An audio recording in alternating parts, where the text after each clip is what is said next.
Adam, Fenway Bowl. I am going to do my best to not talk about the state of bowl games. But this was a great example of the state of bowl games, Adam. There was one team there in Connecticut that wasn't expected to be great this year, hadn't gone to a bowl last season, and they played like it. They played like a team that had had a good year, that wanted to close out the year strong. They didn't have a ton of opt-outs. I mean, they were missing a handful of guys, but they were close to full strength. And Adam was there. I mean, just in looking at the two teams, you could tell which one was energized to be there. Then you had the Tar Heels, which, look, they were in a very difficult, unique circumstances that make it difficult. You have a coaching staff that knows that most of those guys are not going to be back next season. The number of opt-outs actually ended up being higher than we thought it was going into the game because guys who were listed as starters just weren't there. But regardless, the best players Carolina has didn't play. I mean, Hampton didn't play. Lampkin didn't play. Howard Sampson had already gone to the portal and was gone. Des Evans didn't play. Ritzy didn't play. Eccles didn't play. Rucker didn't play. Stick Lane didn't play. I mean, so you're either your highest talent or your most productive guys. All those names I just listed, I think, would fit into that category for the most part. And they didn't play. Then, on the second series of the game, Jacoby Criswell gets hurt. And all of a sudden, you're throwing in a guy, a true freshman, fourth string, had not taken a snap all year, and was actively in the transfer portal, becomes your quarterback. And it's not – I say all of that to say how silly is it that a team that is in that roster situation – is playing in this meaningless game on December 28th in a baseball stadium. Something has to change. And we've talked about this so many times. We know why the bowls are there. There's two big reasons. One is TV. And I'm as guilty of it as anybody, of going, oh, look, Central Michigan and Kent State are playing on 2 o'clock on a Tuesday afternoon. Yeah, sure, I'll put that on and have it in the background. I mean, who doesn't want to play in the Snoop Dogg Bowl? I'll certainly watch that. So that's part of it. And then you have this other part of it where there's this weird relationship between college football and kind of the old school college football and these corporate sponsors of let's all get together. Look, we're wasabi. We're a cloud. We're not the sauce. We're a cloud-based IT technology thing. So obviously, wasabi and college football need to be together to have great cocktail parties and banquets and get all the cool fathead stickers up in the Tar Heel hotel. So there's Jacoby Criswell, fatheaded Jacoby Criswell on the hotel elevator door. Isn't that awesome? Look at all this Tar Heel stuff. Like, it's this insane thing that we're holding on to that goes, remember that sunset at the Rose Bowl?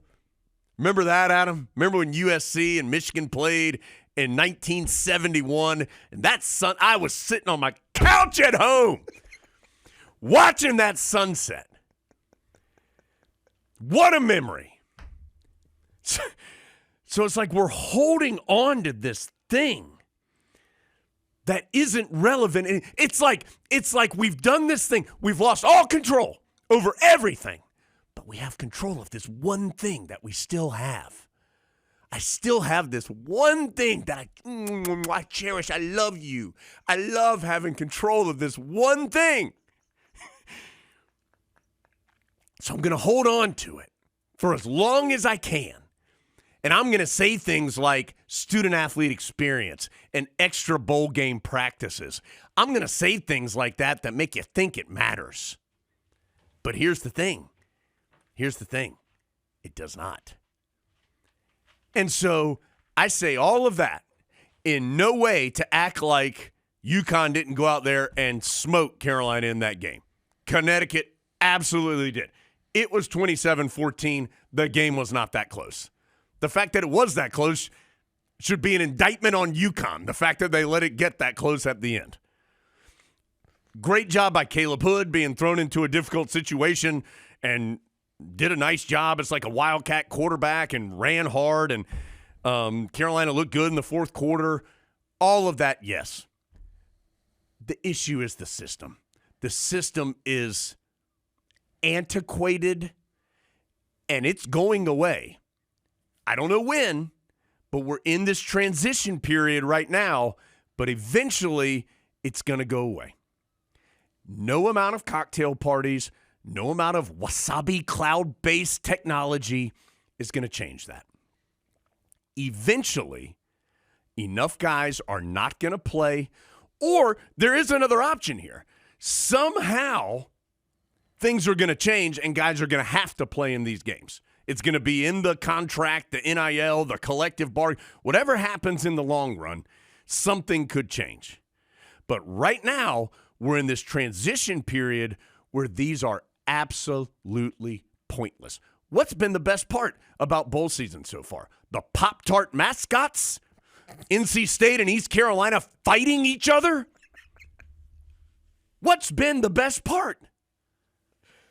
The best part has been you have something to throw on ESPN2 when you're trying to drown out your grandma because you're tired of her being at the house. Eventually, it's going to change. I'd just like to pause here to note that Jones won't get worked up about the state of bowl games, and I feel like he succeeded admirably, honestly. Pretty low-key approach there. Yeah, I mean, the whole thing is ludicrous. Connecticut was better than Carolina because that was the Connecticut first string against the Carolina second and third string. It wasn't actual 1v1s. The tried and true method of who's more excited to be in the bowl game won yet again, because if you had been there in the Fenway Bowl, and I know you weren't because Carolina only sold in the triple digit of tickets, which means the low triple digits. Oh, yeah. Which means, P.S., they're on the hook to buy the rest of the total, which was $3,800. They still have to pay that money for the tickets they didn't use. Does that seem like a good use of resources here in 2024/25 college athletics? Probably not. Doesn't make a lot of sense. Why do we let bowls do that to us? If you come play in my bowl game, you have to buy 3,800 tickets. No, I'm not going to do that. Why would I do that? I don't have 3,800 people who want to come watch these Tar Heels play. We're not doing that. Why don't you just say that? So, but congratulations to Connecticut. You were the better team, and you could just see how proud they were, and they didn't care that Michael Merdinger was the quarterback. All they cared was they beat Carolina. Sure. We're an independent, and they're in the big old ACC. Like, they're so far down the feeding chain that they think the ACC is big time. Look at the bowl records, UConn. You didn't do jack. Well, I mean, Adam, Cam Ward played long enough in Miami's bowl game to set an all-time record and then was like, all right, guys, I'm good. I'll let y'all handle the second half. I legitimately think that's the death knell for bowls. Cam Ward. I don't think he meant to, but doing that, like, how, if you're Miami's coaching staff, how do you ever tell the other 84 or however many guys on that team, I need you to get up at 6 a.m., I need you to lift weights for 2 hours every day, I need you to condition, I need you to not go out on South Beach, I need you to do all these things for the team. Until we get to the Pop-Tart Bowl, then it's all about the individuals. Like, you worked for 6 months to get to the postseason and then told your entire team all that matters is this one guy's record for whatever it was that he did, who's been at Miami for like a minute and a half. Yeah. He just got there. It's not Bernie Kosar. It's not Vinny Testaverde. He just got there. He's barely unpacked his moving boxes that were paid for by Life Wallet back when they weren't bankrupt, back when Jim Larrañaga was still interested. He's barely unpacked. And now we're acting like his individual achievement is somehow meaningful? Now, I get that like your perspective can be diluted when you've got dancing Pop-Tarts all around your head. That's part of the problem. Adam and I actually had a text conversation about this, of why, like, the atmosphere around this. Like, how many Pop-Tart memes did you see? I saw 1 million. But that's like the cachet now. The cachet is, look how hilarious this is that there's people dressed up as Pop-Tarts going into giant toasters. Listen to what I'm saying. This is what your sunset of the Rose Bowl has become. Someone in a Pop-Tart outfit going in a giant fake toaster, which then spits out a massive Pop-Tart that the winning team gets to take a bite out of. Glory be. Play the fight song. It just has to change. It's just so pointless. Adam, I give credit to Adam. He came up with this a long time ago. If you've got to continue, or if you want to continue, if it's financially beneficial to continue to have these corporate sponsorships, then let's change it.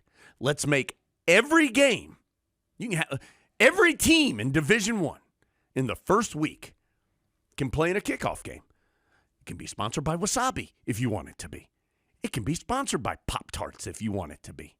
You can still have this. But at some point, we've got to think outside the box because these games are pointless. Who had the best game for Carolina? Certainly Caleb LaValle is in that conversation. Well, guess what happened the next day?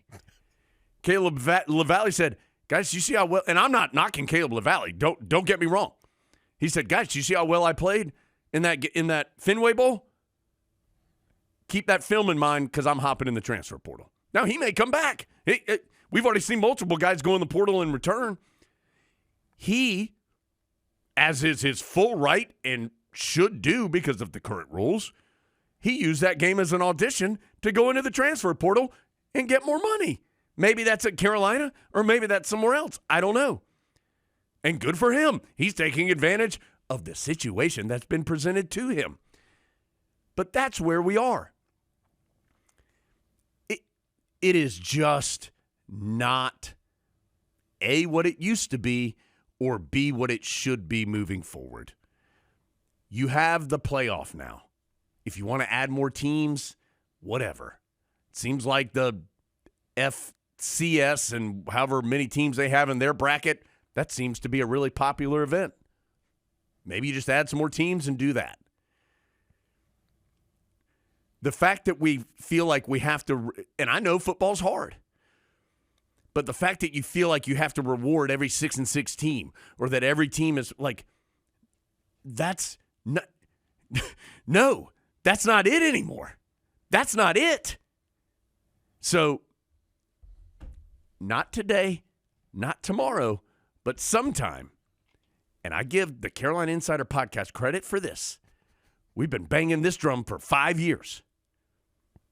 As soon as Michael Carter and Javonte Williams and De'Ami Brown and Chaz Surratt said, you know what?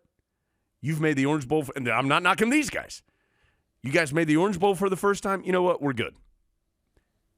That was, to me, when at least it hit Carolina in reality of, these don't matter anymore. Do something different. So what that is, I don't know, but it's got to be something. Those guys did exactly what Caleb LaValle did. Make a sound business decision. Absolutely. Which is what it is. Yep.